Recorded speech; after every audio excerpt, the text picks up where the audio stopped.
Le nouveau Premier ministre éthiopien Abiy Ahmed sera demain à Paris où il sera reçu par le président Macron à l'Élysée. C'est la première visite du Premier ministre éthiopien en Europe depuis son arrivée au pouvoir en avril dernier pour parler de l'Éthiopie, ce pays de plus de 100 millions d'habitants situé dans ce qu'on appelle la Corne de l'Afrique. Kiflé Sélassié est avec nous dans 64 minutes. Bonsoir.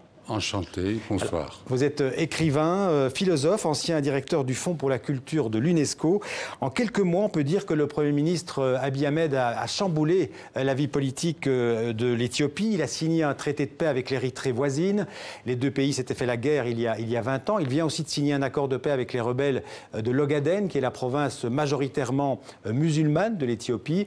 En rencontrant Emmanuel Macron, on peut se demander si le Premier ministre éthiopien, le nouveau Premier ministre éthiopien, attend réellement le soutien de la France?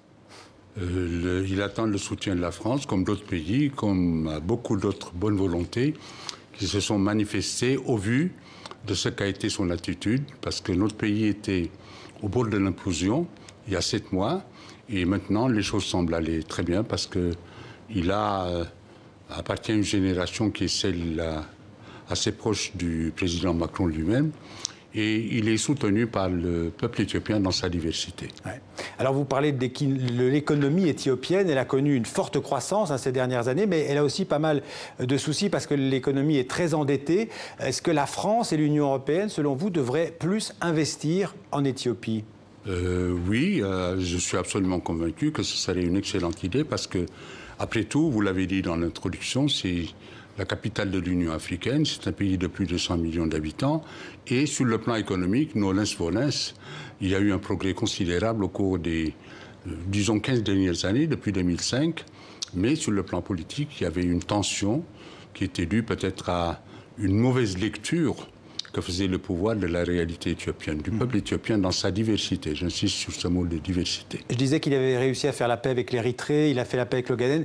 Comment vous expliquez ce changement dans la politique éthiopienne en si peu de temps?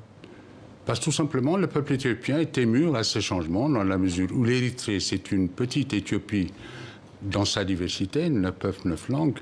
Et l'Éthiopie, c'est l'Afrique en miniature, 84 peuples, 84 langues. Et dans la durée, c'est un ensemble, en tout cas l'Éthiopie n'a jamais été colonisée. Donc, il fallait trouver en son sein des éléments qui puissent permettre de sortir d'une grille de lecture ethnique que se faisait le pouvoir lui-même et qu'on faisait aussi à partir de l'extérieur. Et la force du Premier ministre, c'est de parler d'abord de l'Éthiopie, de l'Érythrée aussi, même si se sont opposés, c'est un même peuple, donc dépasser les frontières géographiques pour aller aborder les questions de fond. Et les questions de fond sont communes à l'Éthiopie et à l'Érythrée. Vous voulez dire aujourd'hui que toutes les ethnies éthiopiennes se sentent d'abord éthiopiens? C'est en tout cas ce discours que nous épousons et je pense que c'était une erreur du point de vue de l'analyse de considérer que l'Éthiopie était un pays uniquement composé d'ethnies, ou pour ne pas dire de tribalisme péjorativement, ce que sous-attend cette lecture. Mais qu'est l'Afrique? C'est la même chose. Elle aurait pu connaître le sort de la Somalie voisine. La Somalie voisine, c'est exactement le contraire. Oui, justement. Pourquoi? Parce que c'est le même peuple. Ouais. Les peuples somaliens, c'est le même peuple, une même religion. Néanmoins, il y a eu des tensions. C'est-à-dire la réalité n'est pas aussi simple qu'on le décrit. On peut être d'une même ethnie, d'une même religion et connaître une désintégration. Alors, une autre chose remarquable dans votre pays, c'est qu'une femme est présidente aussi depuis quelques jours, Madame Sahle-Work Zewde, un gouvernement paritaire, 50% d'hommes, 50% de femmes. On peut dire que beaucoup de pays occidentaux pourraient s'en inspirer? Moi, je n'étais pas étonné parce que l'Éthiopie, comme vous le savez, c'est le pays de la reine de Saba et du roi Salomon. Mais ça faisait longtemps qu'on n'avait pas eu une femme à la tête de notre pays. Mais là, celle qui était avant l'empereur Haïlé Sélassié, c'était l'impératrice Zawditou aussi. Alors, il faut dire que le vrai pouvoir est entre les mains du Premier ministre. C'est plus un rôle honorifique, la présidence.